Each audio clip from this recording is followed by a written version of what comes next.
하나님 말씀입니다. 창세기 26장 1절.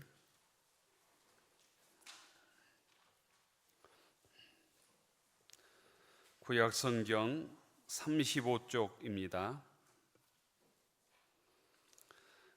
구약성경 35쪽 창세기 26장 1절부터 5절 말씀입니다.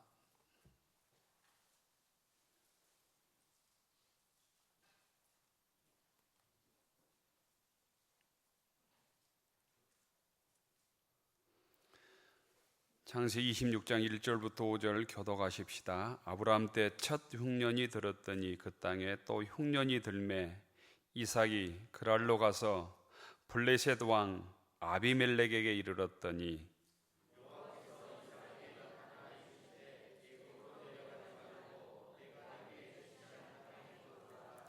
이 땅에 거류하면 내가 너와 함께 있어 네게 복을 주고 내가 이 모든 땅을 너와 네 자손에게 주리라.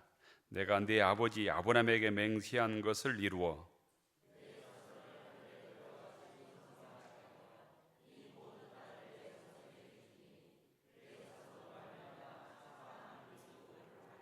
같이 읽읍시다. 이는 아브라함이 내 말을 순종하여 내 명령과 내 계명과 내 율례와 내 법도를 지켰음이라 하시니라.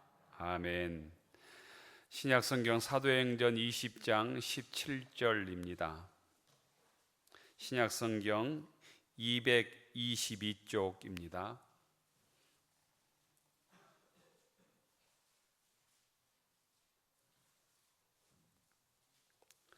신약성경 222쪽 사도행전 20장 17절부터 24절 말씀 교독하겠습니다.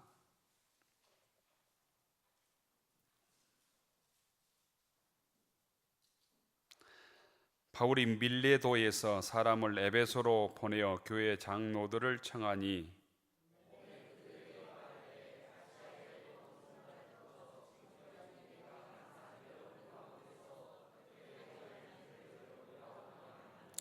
모든 겸손과 눈물이며 유대인의 관계로 말미암아 당한 시험을 참고 주를 섬긴 것과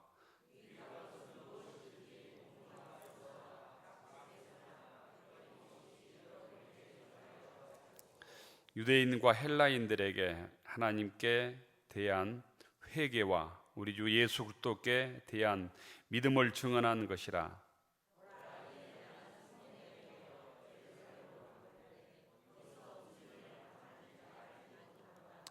오직 성령이 각 성에서 내게 증언하여 결박과 환난이 나를 기다린다 하시나 내가 달려갈 길과 주 예수께 받은 사명 곧 하나님의 은혜의 복음을 증언하는 일을 마치려 하면은 나의 생명조차 조금도 귀한 것으로 여기지 아니하노라. 아멘. 십시다. 반갑습니다. 주의 이름으로 축복합니다. 주님의 평화가 여러분에게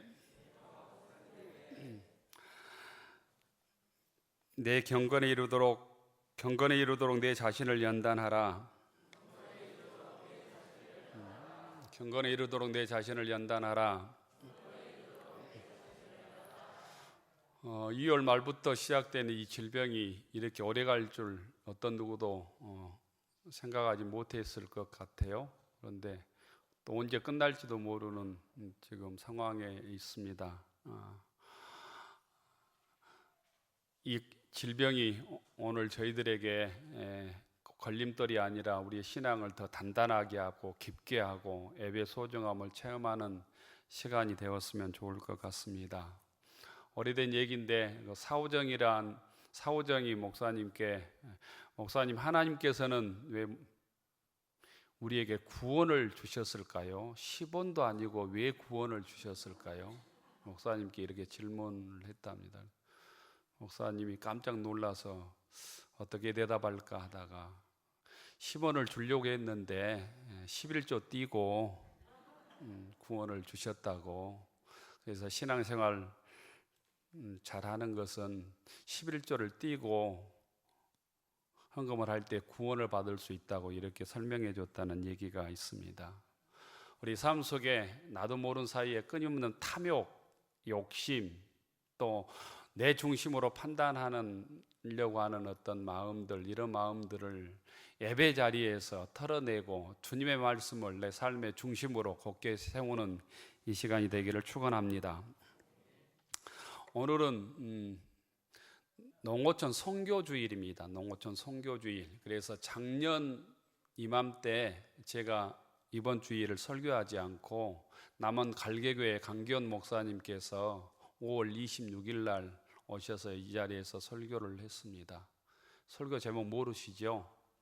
욥기서의 말씀을 가지고 내가 눈으로 봅니다, 이 제목을 가지고 설교를 했어요. 욥기서에 내가 눈으로 봅니다, 이 말씀이 굉장히 중요한 말씀입니다.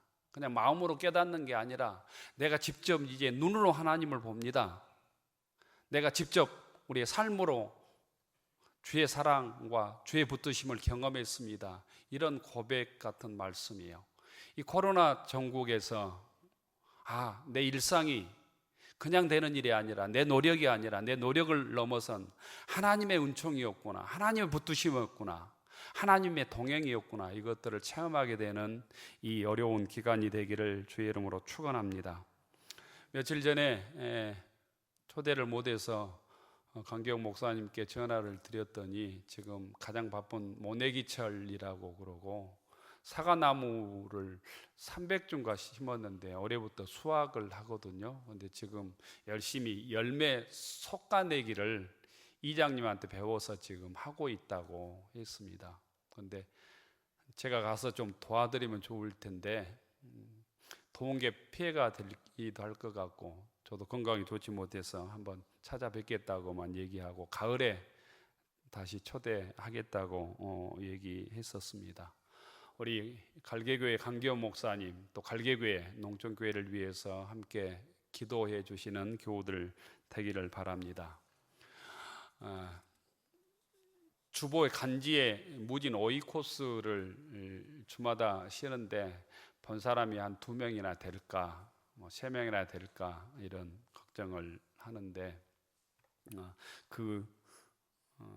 무진 오이코스에 짧은 2편의 시를 이번 주에는 실었습니다. 시를 이렇게 골라서 하는데 시간이 많이 걸려요. 제가 그쪽에 재주가 없어서 1시간씩 시를 보기도 하고 고르기도 하고, 그런데 시를 적어서 오이코스에 적고 있는데 나주 빛가람 혁신도시에서 목회하고 있는 후배 목사님이 전화가 왔어요. 그래서 제가 그 목사님에게 시를 읽어주었습니다. 시를 읽어줄 테니까 이 시 듣고 은혜를 받게나, 그러면서 읽어주었습니다.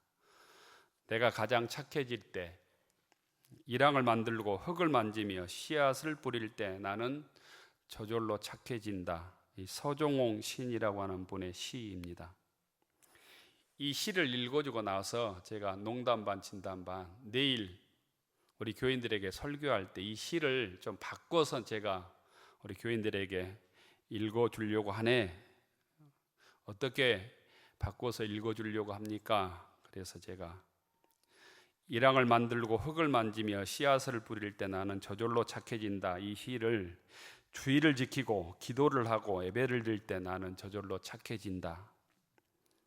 이렇게 바꿔서 읽어주려고 한다고 했더니 그 목사님께서, 후배 목사님께서, 형님, 교인들이 그런다고 안 착해져라, 이렇게 얘기하더라고요. 그래서 제가 물었습니다. 교인들은 그럼 어떨 때 착해져? 이렇게 얘기하니까 교인들은 자기 삶에 위기가 찾아올 때 착해져라, 이렇게 얘기하더라고요. 삶의 위기가 찾아올 때, 건강의 위기가 찾아올 때, 힘들고 어려울 때 착해지고 기도의 자리를 찾게 되지, 이 좋은 시 읽어진다고 절대 안 착해져요, 이렇게 얘기를 하더라고요. 반대로 얘기하면 우리 삶의 위기가 찾아올 때 겸손해지고 주의 말씀을 찾게 된다라는 의미로 받아들였습니다. 여러분들이 한번 돌아보십시오. 건강하고 세상에서 잘 나가고 문제가 없고 자식 잘 되고 풍성한 물질이 모아지고 염려가 없고 하면 교만해지든가요? 착해지든가요? 겸손해지든가요? 훨씬 더 교만해지기가 쉬운 게 우리 인간의 본성입니다. 그런 의미에서 우리는 그 교만을 내려놓고 이 주님의 은혜를 다시 회복하기 위해서 이 예배와 이 기도의 자리를 포기하지 않아야 되는 것이죠. 후배 목사님의 얘기를 듣고 저도 똑같구나, 그 말에 동의할 수밖에 없었습니다. 교우 여러분, 이 시처럼 흙을 만지고 자연을 보며 여러분들이 얼마나 착해졌습니까? 아니면 반대로 자연 속에서도 교만한 마음이 꿈틀거리고 있지는 않습니까?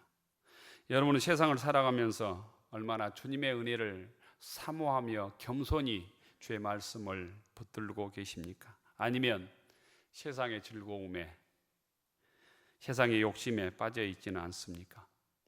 오늘 구약 성경 창세기 26장에 보면 이삭 때에 가뭄이 들었습니다. 흉년이 들었습니다.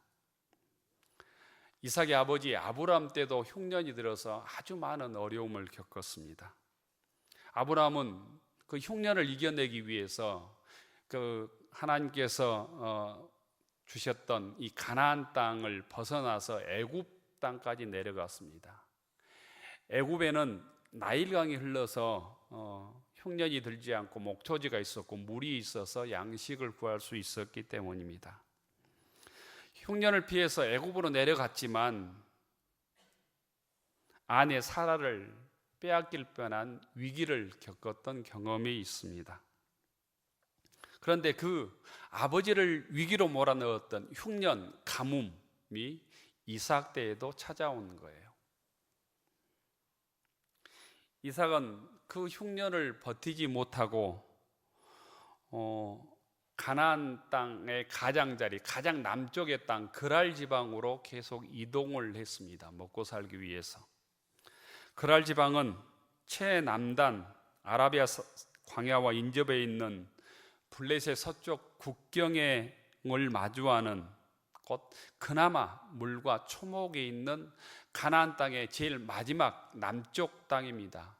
우리나라로 얘기하면 해남 끝이나 제주도 같은 땅의 끝자락인 것이죠. 그런데 그곳마저도 기근이 심해지고 물이 없고 흉년이 들어서 버티기가 점점 어려워졌습니다. 이삭으로서는 약속의 땅 가나안 끝에서 더 이상 버티기 힘든 상황이 된 거예요. 이삭이 흉년에 선택할 수 있는 최선의 선택은 무엇이었겠습니까?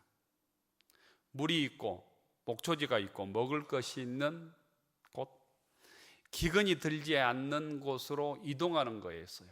그런데 그곳이 애굽밖에 없었습니다. 애굽은 물이 있고 목초지가 있고 양식이 있는 곳이었습니다. 이삭이 어떻게 할까 밤잠을 자지 못하고 고민하고 있을 때 하나님께서 그 밤에 나타나셔서 말씀해 주십니다. 창세기 26장 2절의 말씀입니다. 여호와께서 이삭에게 나타나 이르시되 애굽으로 내려가지 말고 내가 네게 지시하는 땅에 거주하라. 하나님의 말씀은 애굽으로 내려가지 말라는 거예요. 가나안 땅을 벗어나지 말라는 거예요. 약속 땅에 머물라는 거예요.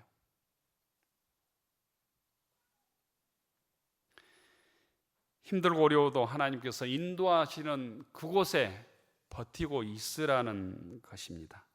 그리하면 눈에 보이는 기근을 넘어설 수 있는 놀라운 축복을 주시겠다고 약속하고 있는 거예요. 그 약속이 3절과 4절의 말씀이에요. 창세기 26장 3절 4절 말씀을 다시 한번 다 함께 읽어 보십시다. 시작. 이 땅에 거류하면 내가 너와 함께 있어 네게 복을 주고 내가 이 모든 땅을 너와 네 자손에게 주리라. 내가 네 아버지 아브라함에게 맹세한 것을 이루어 네 자손을 하늘의 별과 같이 번성하게 하며 이 모든 땅을 네 자손에게 주리니 내 자손으로 말미암아 천하 만민이 복을 받으리라. 아멘. 문제는 이런 것이에요. 이 약속은 눈앞에 보이지 않는 거잖아요. 언제 이루어질지 모르잖아요. 이제 당장 먹고 마시고 생계를 꾸리는 일은 눈앞에 보이는 일이 오늘의 현실이에요. 이 하나님의 축복의 말씀은 곧 이 내일이 언제 이루어질지 모르는 미래의 현실이고, 먹고 마시는 일은 오늘의 현실이다라는 거예요. 이게 곧 신앙인의 갈등입니다. 오늘 먹고 마실 물이 있고 양식이 풍족하다면 이 약속을 당연히 지키기 위해서 가나안 땅에 머물러 있을 수 있겠죠. 그런데 현실은 당장 목마름이 있고 먹을 것이 없고 양식이 없고 가축은 굶어 죽어가고 있는 현실이다. 그런데 하나님께서는 이 약속을, 이 축복의 약속을 주시면서 그것을 떠나지 말라고 하신다는 거예요. 이거 곧 신앙인의 딜레마이기도 하고 신앙인의 곧 이 고난의 시간일 수도 있는 것이죠. 신앙인의 고난, 신앙인의 어떤 어려움입니다. 우리가 세상과 하나님 말씀 사이에서 갈등하는 여러 가지 갈등이 이 말씀 속에 다 포함되어 있는 거예요. 이 말씀 속에서 우리는 어떻게 결정할까? 눈앞에 보이는 양식을 위해서 애굽으로 내려갈까? 아니면 힘들고 어려워도 금식을 하면서까지라도 굶주림을 참으면서까지라도 하나님의 약속을 기다릴까? 이 판단 속에서 신앙인의 능력이 결정된다고 믿습니다. 교우 여러분, 영성에는 떠남의 영성이 있고 머금의 영성이 있습니다. 하나님께서 우리를 부르실 때 이 두 가지로 부릅니다. 하나는 그곳을 떠나라는 부르심이고, 하나는 아무리 힘들어도 그곳에 머물라고 하는 부르심입니다. 아무리 힘들고 어려워도 그것을 떠나라고 하나님께서 부르셨던 부르심은 대표적으로 아브라함을 부르셨던 거죠. 너의 본토 친척 아비집을 떠나 내가 네게 지시할 땅으로 가라. 지금의 성경은 너는 너의 고향과 친척과 아버지의 집을 떠나 내가 네게 보여줄 땅으로 가라, 이렇게 번역을 해두었습니다. 그런데 이번에는 흉년이 들어서 먹고 살기 힘든 이삭에게는 흉년 중에도 떠나지 말라는 거예요. 애굽으로 내려가지 말라는 거예요. 그곳에 머물라는 거예요. 그 땅에 거주하라는 거예요. 교우 여러분은 떠나는 것이 쉽겠습니까? 머무는 것이 쉽겠습니까? 저는 그렇게 생각합니다. 옛날에는 그 땅에 머무는 것이 훨씬 쉬웠습니다. 그런데 지금은 떠나는 것이 훨씬 쉽다고 생각합니다. 요즘에는 통신이 발달되어서 언제든지 떠날 수 있습니다. 오늘도 떠날 수 있어요. 교회를 떠날 수 있고요. 어떤 곳으로 떠날 수 있습니다. 코로나 때문에 지금 자유롭게 우리가 여행하는 것이 조금 지금 일시적으로 중단되었지만 언제든지 떠날 수 있는 세상이 되었습니다. 섬기는 교회도 내 마음에 안 들면 언제든지 떠납니다. 부담스러우면 떠납니다. 내 고향 교회도, 내가 오랫동안 섬겼던 교회에도 내 중심으로 내 마음에 안 들면 떠나는 것이 곧 교회 현실입니다. 어쩔 수 없이 섬겼던 그 교회를 하나님께서 어느 순간 그 교회를 떠나서 더 힘든 곳에서 더 어려운 교회를 섬기라고 주님께서 말할 수도 있어요. 하지만 내 욕심에 따라서, 내 편리함에 따라서 내가 더 편하게, 더 쉽게 신앙생활하기 위해서 좀 불편하다고 교회를 떠나는 사람들이 많다는 거예요. 그런데 하나님께서는 아브라함처럼 떠나라고만 말하고 있는 것이 아니라 또 어떤 순간에는 우리들에게 그곳에 머물러 있으라고, 그곳에서 뿌리를 내리라고 말씀하는 순간도 있다는 거죠.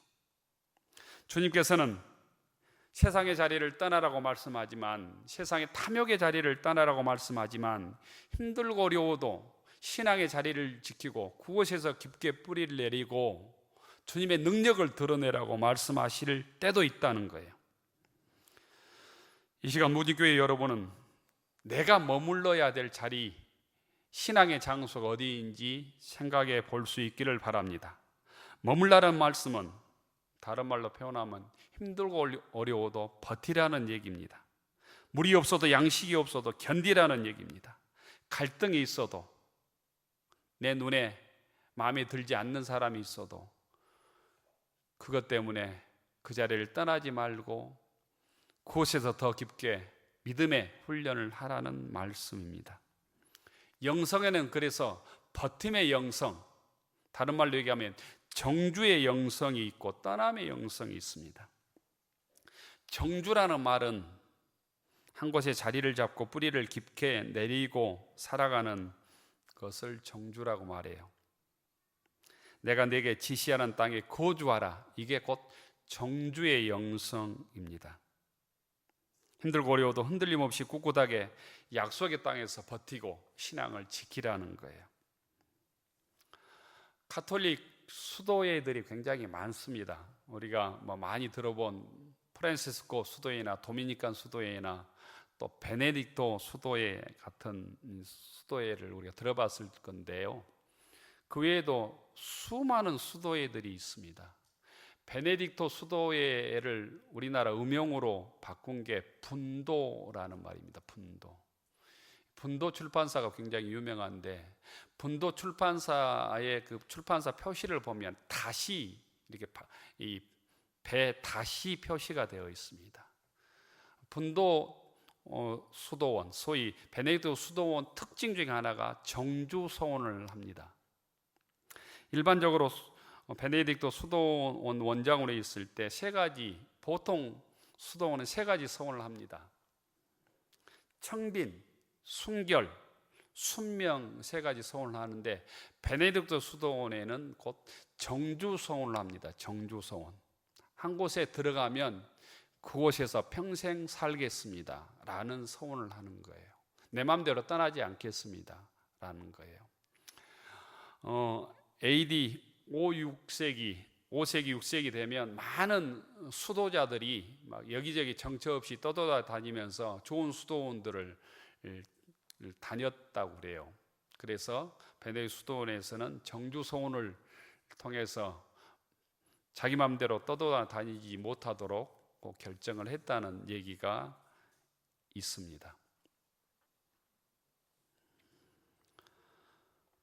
곧 한 곳에 평생 머물면서 그곳에서 하나님 뜻에 순종하며 살겠다고 하는 서원입니다.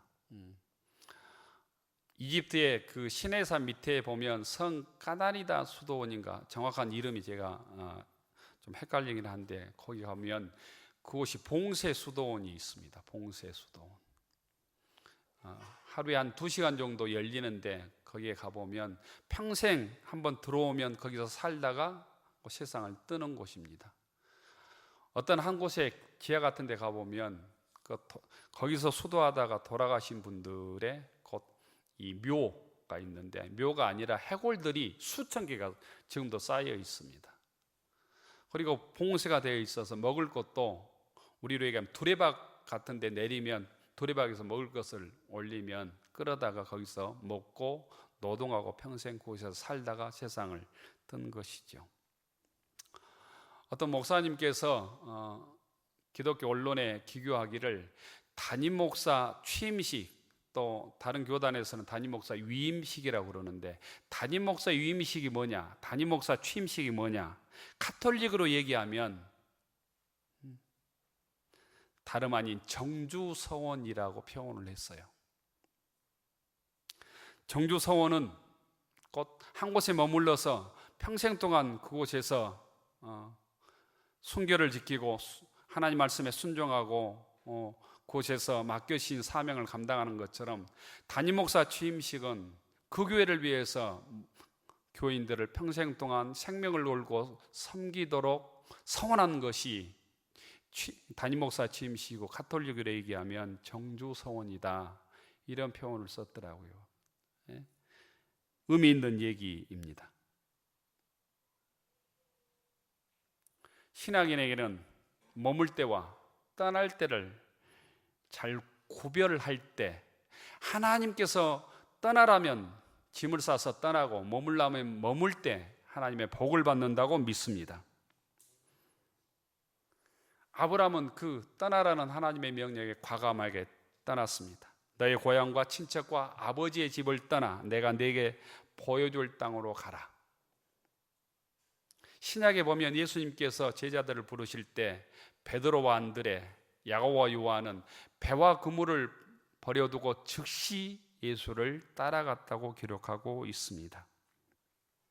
오늘 우리가 읽은 신약성경 사도행전 20장에 보면 사도 바울이 목숨을 걸고 개척하고 3년 동안 목회했던 에베소 교회를 떠나서 예루살렘으로 향하는 얘기입니다. 이 말씀을 읽을 때마다 참 가슴이 뜨거워집니다. 바울은 에베소 근방의 밀레도에 이르러서 에베소 그 대표자들, 장로들을 모아서 마지막 고별 설교를 합니다. 바울은 예루살렘으로 가는 중에 그곳에서 어떤 환난과 어떤 역경이 있어도 내가 복음을 위해서 다시 예루살렘으로 돌아간다고 고백하고 있습니다.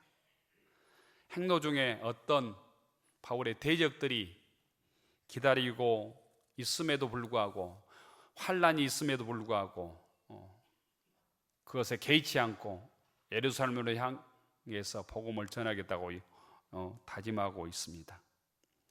최선을 다해서 에베소에서 교회를 세우고 목회했지만 성령께서 사도 바울을 예루살렘으로 인도하자 그 모든 것을 버려두고 당당하게 예루살렘을 향해서 떠납니다.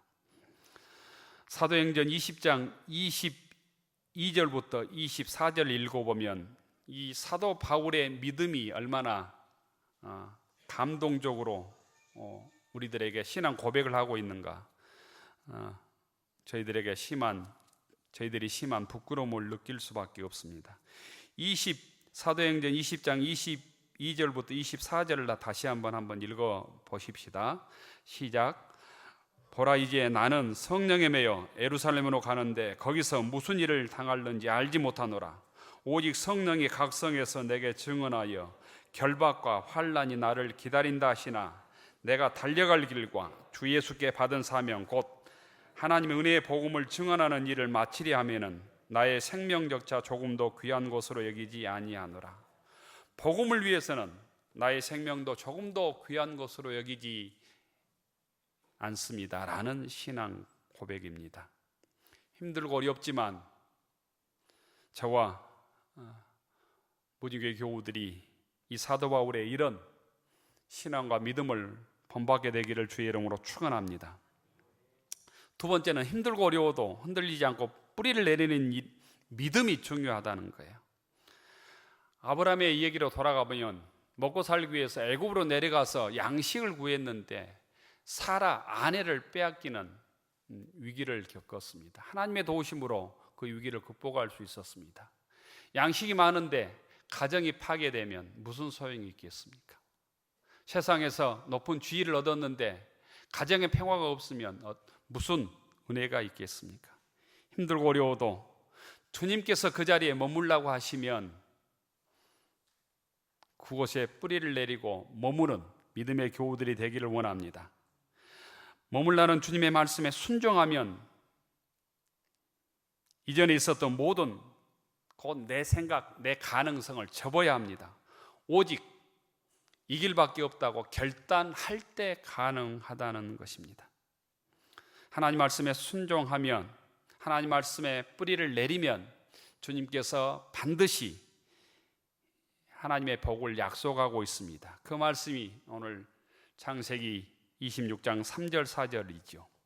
교우 여러분, 힘들고 어려워도 이곳이 신앙의 자리라면, 이곳이 주님께서 원하시는 곳이라면, 나에게 직분을 맡겼다면 힘들고 어려워도 그 직분과 그 사명을 감당하는 믿음의 교우들이 되기를 축원합니다. 이삭은 그 말씀에 순종했더니 나중에 복이 쏟아지기 시작합니다.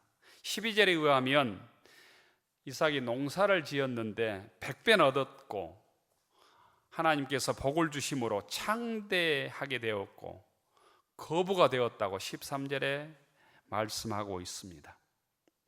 신앙은 하나님의 말씀에 의지해서 미래를 바라보고 떠나는 것이며, 또한 신앙은 하나님 말씀에 순종하여 힘들고 어려워도 그곳에서 신앙의 뿌리를 내리는 것입니다.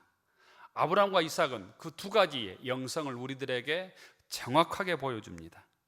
교우 여러분, 여러분이 하나님 말씀에 의지하여 아브라함처럼 떠나야 될 그 자리가 무엇입니까? 떠나야 될 그 자리는 불신앙의 자리일 것입니다. 불순종의 자리를 떠나기를 바랍니다. 말씀에서 떠나 있는 삶에서 다시 결단하고 떠나기를 원합니다. 세상의 것으로 만족하려는 인생에서 떠나고 교만과 탐욕으로 물들어 있는 내 삶에서 다시 떠나내서 신앙의 자리를 회복하는 믿음의 교우들이 되기를 축원합니다. 반대로 이삭처럼 하나님께서 지시하는 땅에 머물러야 될 그 자리는 또한 어디겠습니까? 하나님이 여러분에게 지시하는 땅과 그 자리는, 우리 신앙에는 신앙의 자리, 기도의 자리, 예배의 자리며 정의와 진리와 주의 사랑을 전하는 자리라고 믿습니다. 힘들어도 그 신앙의 자리를 포기하지 않기를 원합니다. 불편해도 예배 자리를 떠나지 않고 말씀을 붙드는 교우들이 되기를 축원합니다. 섬기는 교회에 무진교회 부족함이 있어도, 불평가리가 있어도, 모자람이 있어도 그곳에 뿌리를 내리고 그 부족함을 서로 채워가는, 그래야 풍성한 믿음의 교회를 만들어가는 믿음의 교우들이 되기를 축원합니다. 그리하면 하나님께서 약속하신 복을 이삭에게 주셨던 것처럼 주의 몸된 제단에게, 무진교회 교우들에게 주실 줄로 믿습니다. 교우 여러분, 이삭처럼 흉년이 들어도 하나님의 말씀에 순종하여 버티면 때가 되면 비를 주실 것이고, 메말라 보이는 그곳에 꽃이 피게 할 것이며, 젖과 꿀이 흐르는 가나안 땅으로 변화되게 해 주실 것입니다. 교우들 중에 여러 가지 어려움 때문에 인생의 한계 지점을 경험하고 있는 교우들도 있을 줄로 모르겠습니다. 삶의 회의를 느껴서 자포자기 않는 교우들도 계실지도 모르겠습니다. 하나님께서 이삭에게 주셨던 말씀을 다시 붙들고 일어서기를 축원합니다. 애굽으로 내려가지 말고 내가 네게 지시하는 땅에 거주하라. 맡겨진 직분을 감당하는 일이 땅에 거주하는 일입니다. 예배 자리를 포기하지 않는 일이 그 땅에 거주하는 일입니다. 힘들고 어려워도 주의 진리의 말씀, 평화의 말씀, 사랑의 말씀을 포기하지 않는 것이 하나님이 지시하는 땅에 거주하는 일입니다. 맡겨진 직분을 통해서 주의 평화를 이루고 사랑을 나누는 일이 그 땅에 거주하는 일입니다. 이삭처럼 주의 말씀에 순종함으로 이삭이 받았던 복을 함께 누리고 그 은혜를 함께 나누는 무진교회 교우들이 되기를 주의 이름으로 축원합니다. 기도하십시다.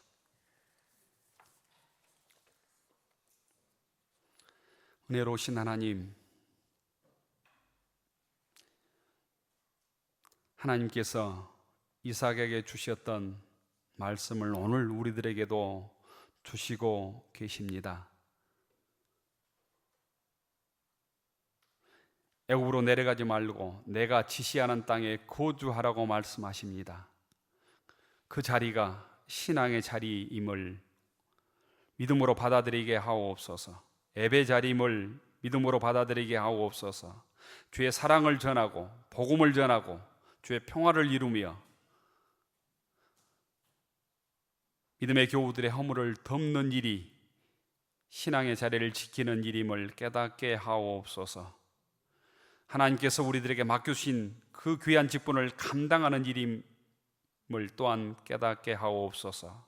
그리하여 이삭처럼 하나님의 예비하신 복을 누리고 나누는 축복의 증거자가 되게 하옵소서. 예수 그리스도의 이름으로 감사하며 기도 올리옵나이다. 아멘.